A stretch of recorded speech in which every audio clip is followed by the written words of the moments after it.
Alô? Certo. Tá ok. Bom dia a todos.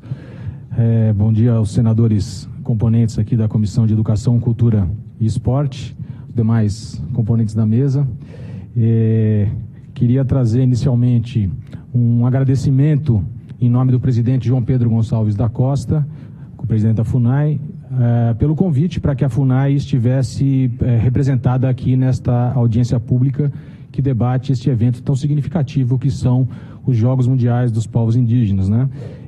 Esse agradecimento traz contido em si o reconhecimento de que, na verdade, nem haveria motivo, né, estritamente, do ponto de vista estritamente formal, para que a FUNAI estivesse aqui representada, na medida em que, como já foi abordado pelos demais oradores, os Jogos Mundiais, eles são, em primeiro lugar, um desdobramento de uma série histórica de Jogos dos Povos Indígenas que começaram em 1996, tiveram a sua 12ª edição em 2013 na cidade de Cuiabá e que são fruto de uma idealização e de um trabalho muito duro ao longo das décadas do Marcos Terena aqui representado, do seu irmão Carlos Terena, uma iniciativa propriamente indígena, como já foi dito, e acolhido, né, pelo governo federal, por parceiros na esfera estadual, municipal. Cada uma das suas edições contou com parceiros das esferas de governo federal, estadual, municipal. E os Jogos Mundiais, então, chegam como um desdobramento dessa série, onde o Marcos Terena, o Carlos Terena, a organização, né, a Comitê Intertribal, que tem a sigla de ITC, que já foi mencionada aqui, é a proponente desta ideia, apresenta para o Ministério do Esporte. O Ministério do Esporte faz os seus esforços, faz a sua seleção da cidade-sede, a cidade de Palmas é escolhida como cidade-sede. Trabalha-se na constituição de um vasto leque de parcerias, de estabelecimento de matriz de responsabilidades, na qual estão representados ITC, Ministério do Esporte, Governo do Estado de Tocantins, Prefeitura de Palmas, não é? E, evidentemente, a FUNAI, como órgão responsável pela coordenação e articulação das políticas públicas voltadas para os povos indígenas, tem sido chamada no âmbito interno do governo federal, nas reuniões aqui o Evandro fez referência há pouco, né, o secretário Evandro, nós temos sido chamados junto com vários outros órgãos do governo federal, dada a complexidade, o tamanho, a magnitude do evento, não é? Inclusive o Ministério das Relações Exteriores aqui representado também, estou reconhecendo aqui que não está me ouvindo, mas está aqui presente, e vários outros ministérios têm sido chamados, então, pela Casa Civil para a gente junto dar a nossa contribuição, e a FUNAI tem procurado acompanhar e dar a sua contribuição no que for necessário e possível, né, tiver ao seu alcance. Eu gostaria brevemente, assim, então, de fazer um destaque, assim, breves pinceladas do ponto de vista histórico, antropológico, assim, o significado desses jogos, não é? Que deve estar claro para todo mundo, que pelo que já foi falado aqui, eu só queria, na verdade, destrinchar coisas que já apareceram nas falas de todos, não é? Mas que esses jogos estão idealizados pelos indígenas, né, na figura do Marcos, do Carlos e tal, eles partem de dois pilares básicos, não é? Um deles é o reconhecimento de que os indígenas, os diversos povos indígenas, inicialmente vamos falar dos brasileiros, mas justamente nós estamos passando agora para a etapa em que a coisa se expande para o plano mundial, mas o reconhecimento de que os povos indígenas que vivem no Brasil, segundo seu próprio desenvolvimento histórico e cultural, têm práticas, né, práticas muito semelhantes ao que nós, né, modernamente denominamos de esporte, não é? Então a gente pode citar, já foram citados aqui os jogos de bola, especialmente o que o Marcos chamou do futebol de cabeça, lá dos povos do oeste do Mato Grosso e de Rondônia, né? Os Pareci, os Enauê, Nenauê, um jogo realmente que visualmente é muito impactante, né? Porque eles jogam com a bola só com a cabeça e dão uns mergulhos no chão, assim, cabeceiam e levantam a bola assim com uma habilidade incrível, né? As corridas de tora que vários povos de língua G, incluindo os xerente, não é? Sempre praticaram. É uma tradição dos povos de língua G, xerente, chavante, craô, os povos timbira, todos ali do centro do Brasil. As lutas corporais, né? Tem o caso da luta Uca-Uca, lá do Alto Xingu, que é muito destacado, que há pouco tempo eu estava até vendo na internet o lutador de MMA, o Anderson Silva, que foi lá para o Parque do Xingu, aprender um pouco, né, trocar com os indígenas, conhecer a luta uca-uca na prática ali e trocar com a sua prática de jiu-jitsu e tal. Enfim, são várias, né, essas práticas esportivas que a gente pode hoje em dia chamar de práticas esportivas, muito embora nós saibamos também, e já foi falado aqui, que o componente tão forte de competição, né, quanto tem as práticas ocidentais, nas chamadas de esporte, não estão tão presentes, né, nessas práticas indígenas, quanto estão, né, a dimensão do superar o adversário, né, do recorde, de procurar sempre a vitória a qualquer custo. Não é tanto o significado central dessas práticas indígenas, mas, enfim, são práticas assemelhadas ao que nós chamamos de esporte. Esse é um dos pilares, né, dos jogos indígenas. Tinha até pensado em mencionar, se houver tempo, o fato de que a existência desses jogos indígenas, né, nos registros históricos e antropológicos, os jogos de bola, por exemplo, né? Eu acabei de falar do jogo de cabeça do Zé Nauenê dos Pareci, mas a verdade é que ao longo da América, do continente americano inteiro, desde a América do Sul, América Central e América do Norte, há registros de jogos com bola, né? E o fato de existirem esses jogos, né, e de que logo no começo da colonização do continente americano, alguns indígenas tenham sido levados para a Europa para demonstrar essas práticas, fez com que algumas pessoas até aventem, né, a hipótese de que os jogos com bola ocidentais, e o futebol, né, é o maior, o mais famoso e difundido, teria no fundo uma origem indígena, né? Na verdade é difícil fazer essa afirmação pelo mero fato de existirem os jogos indígenas, de indígenas no começo do processo colonial terem ido à Europa demonstrado esses jogos lá pelo começo do século XVI. É muito difícil afirmar só por conta disso que eles estejam, né, sejam ancestrais, estejam numa espécie de árvore genealógica do nosso futebol, do futebol que todos conhecemos e que está difundido por todo o mundo. Até porque registros como esse também ocorrem em outras partes do mundo, na China antiga, no Japão, etc. e tal. E o mais provável é que o futebol, né, que como todos nós sabemos foi codificado na Inglaterra no final do século XIX, tenha tido um desenvolvimento ali na Europa mesmo, né, a partir da sua própria evolução de jogos medievais, europeus, etc. e tal.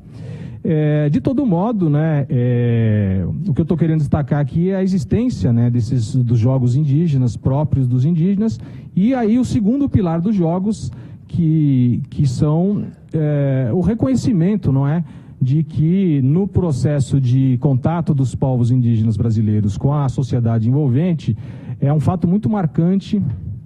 Eu tive até a oportunidade, independentemente do meu trabalho na FUNAI, antes de trabalhar na FUNAI, o meu trabalho de pesquisa na universidade foi justamente sobre a relação de um povo específico do Chavante, do Mato Grosso, com o futebol, né? E ao fazer esse estudo, né, tive que ler várias outras coisas e tal, o fato é que reconhecidamente o futebol entrou assim de diversos povos, né, ao longo do país todo de uma maneira muito forte, né? Em cada caso há de ter a sua história específica, né? No caso do Chavante, o que eu pude recolher e tal, estudar, os missionários salesianos tiveram um papel importante ali na introdução. A gente sabe que em outros lugares os próprios funcionários do antigo Serviço de Proteção ao Índio, né, que é o órgão indigenista que predecessor da FUNAI, né, que antecedeu a FUNAI, também tiveram um papel. E aí depois, quando o contato com a sociedade envolvente se faz mais rotineiro e tal, tem a própria questão de sair para cidades, né, o contato com a população regional, começam a participar de campeonatos nas cidades, a presença do rádio, da televisão. E o fato então é que o futebol é enormemente bem aceito nas populações indígenas, muitas delas, e tanto é que ele tem um papel de destaque nesse evento que nós estamos hoje comentando aqui, né, nos Jogos Mundiais.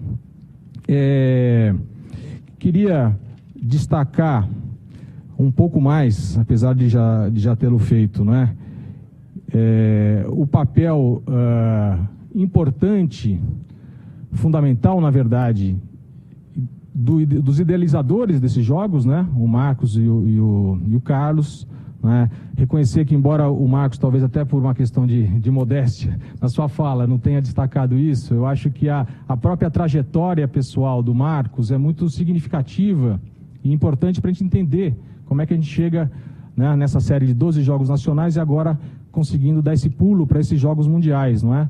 O Marcos falou rapidamente aqui, e já ouvi ele várias vezes mencionando isso, já vi textos que se referem a essa época, o fato de que, na sua juventude, alguns estudantes indígenas se reuniam em torno do futebol na cidade, não é?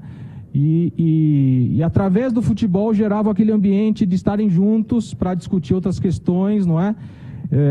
E eu acho que o esporte, na própria trajetória do Marcos, sempre teve esse papel de catalisador, de juntar os indígenas e também, ao mesmo tempo, de conseguir que os indígenas coloquem a sua voz para a sociedade mais envolvente, na sociedade brasileira e mundial, como está sendo o caso aqui agora.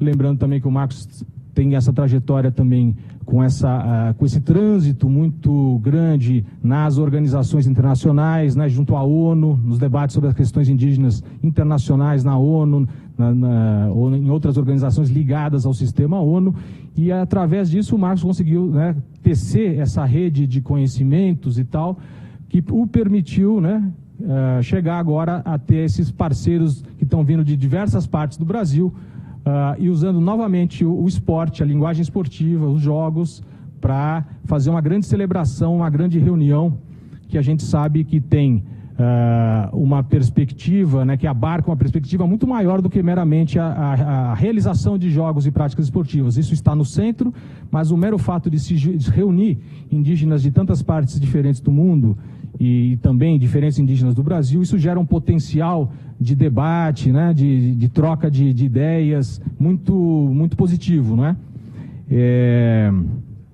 Então, já para ir chegando ao fim, né, da minha fala, dizer que também, como já foi mencionado aqui, há 2 eventos paralelos aos jogos que estão previstos. Um deles, uma feira de produtos tradicionais indígenas, não é? Capitaneada pelo Ministério do Desenvolvimento Agrário, o MDA, em parceria com o Ministério do Desenvolvimento Social e Combate à Fome, o MDS, a Embrapa e a FUNAI, não é? Então foi lançada uma chamada, 15 iniciativas indígenas de produção de alimentos e bebidas, aqui é bem concentrado em agricultura mesmo, né? Alimentos e bebidas produzidos pelos indígenas vão estar sendo expostos nesta feira, que ocorrerá em paralelo aos jogos propriamente ditos. Também haverá uma feira de artesanato, neste caso capitaneada pelo SEBRAE, se eu não estou enganado, não é? Pelo SEBRAE, não é? Fora outros espaços, como eu acabei de dizer, espaços de debate, de encontros, não é? Que vão estar sendo propiciados pela própria realização dos jogos. Então, eu acho que eu posso encerrar aqui destacando mais uma vez o papel da FUNAI de colaboração nesse processo junto ao Ministério do Esporte, né, naquilo que for necessário e possível. Estamos juntos aí nas reuniões que estão sendo chamadas pela Casa Civil. Destacar que a FUNAI, neste ano, está também envolvida com um evento de grande magnitude de outra ordem, mas que para a gente é muito importante, que é a realização da primeira Conferência Nacional de Política Indigenista. Já houve diversas etapas locais, agora nós estamos entrando no momento de realizar as etapas regionais, não é? Eu estou indo viajar, inclusive, quinta-feira para Santarém, onde haverá a segunda etapa regional. Dizer, só para finalizar de fato, reforçar um pouco as palavras do Evandro, no sentido de que o Ministério do Esporte tem se empenhado na construção de políticas públicas de esporte e lazer que abarquem também os povos indígenas e que, nesse sentido, nós também temos estado em articulação, em debate com a equipe do Ministério do Esporte. Estivemos presentes no Fórum de Cuiabá, onde isso começou a ganhar uma dimensão interessante, e dizendo que a gente, como órgão que trata das questões indígenas mais gerais, né, e tem o papel de articular e coordenar as políticas públicas voltadas para os povos indígenas. Consideramos um grande avanço esse passo que o Ministério do Esporte tem dado, no sentido de direcionar suas políticas também para os povos indígenas. Estamos trabalhando em parceria com o Ministério para que isso se torne realidade, não é? E e a importância de que em algum momento a gente consiga juntar essas políticas de caráter mais estruturante e permanente nas diversas áreas indígenas com eventos dessa natureza como são os Jogos, né? Em algum momento seria interessante a gente constituir uma ligação entre essas duas dimensões, que seria muito importante para a gente apoiar os povos indígenas no seu direito ao esporte, né? O esporte visto como direito.